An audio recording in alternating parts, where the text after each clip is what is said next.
Ay, hay nako, nakakapagod talaga maging commuter sa Pilipinas. Kalain mo yun, umalis ako ng school sobrang aga tapos pag uwi ko, mahigit 1 oras na pala yung biyahe ko. Nag-LRT naman ako. Ang traffic kasi pagbaba ko sa LRT eh. Ay, Umare, pagod na ba ang lahat?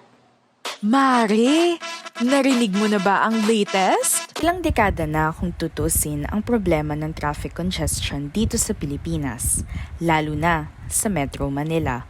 Ayon sa pag-aaral ng Asian Development Bank noong 2012, 5 ang nakita nilang main reasons sa paglala ng trapiko sa bansa.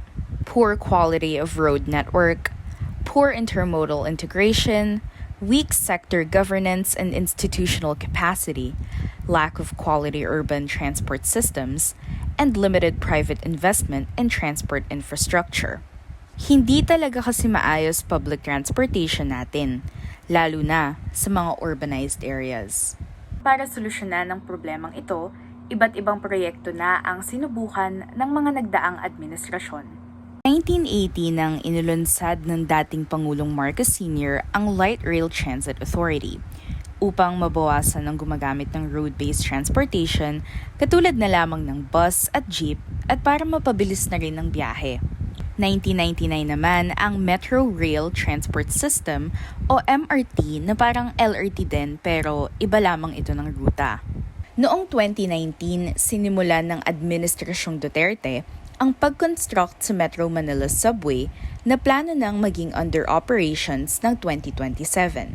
Sumusukat na 36 kilometers, umaabot ang underground train na ito simula Valenzuela, Quezon City, Pasig, Taguig, Parañaque hanggang sa south sa may Pasay. Isang magandang feature ng Manila Subway ay kung nais mo nang bumaba sa train, meron itong easy access sa iba pang transportation. Malapit siya sa sakayan ng jeep o kung gusto mong lumipat ng LRT. Kasama sa pag-aayos ng railway system sa Maynila ay ang pag-e-extend sa oldest train system ng bansa, ang Philippine National Railways o PNR. Ang main route ng PNR ay nagmumula sa Tutuban, Manila at dumadaan sa Taguig, Pasay, Parañaque, Las Piñas, Muntinlupa hanggang sa Calamba, Laguna. Meron din itong ilang mga biyahe mula Malabon hanggang Manila at Taguig. Malaking tulong ito sa more than 35,000 passengers na umaasa sa PNR. Kahit kasi mabagal ang linyang ito compared sa LRT at MRT, ito naman ang may pinakamurang pamasahe. 15 pesos ang base price nito sa unang 14 kilometers at 1 peso and 2 cents lang ang dagdag kada susunod na kilometer. Malaking tipid ito kung i-compare sa LRT1 na may 15 pesos na base fare para sa unang 500 meters at may dagdag na 1.21 peso kada kilometer.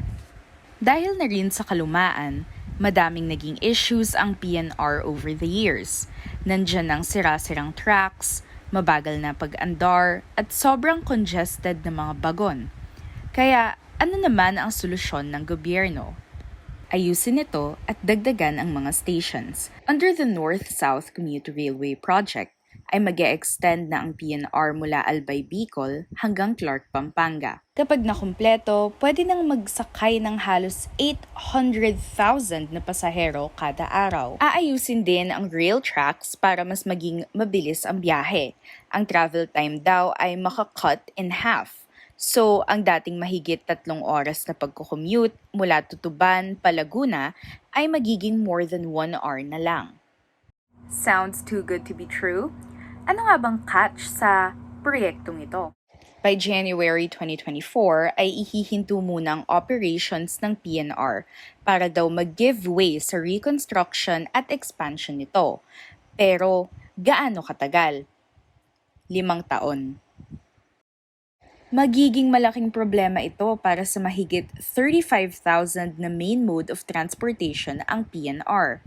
Kailangan na nilang sumabay sa regular commute ng karamihan, At mas dadami na ang mag-aabang para makasakay sa public utility vehicles. Ayon sa LTFRB ay magdadagdag naman daw sila ng mga bus para sa affected commuters.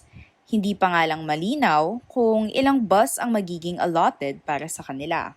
Kung matuloy man ang solusyon na to, ang ibig sabihin lang ay dadami ang bus na bumabiyahe sa NCR. Kung ililipat kasi ang 35,000 na pasahero ng PNR sa mga bus, kinakailangan ng almost 440 na bus para ma-accommodate silang lahat.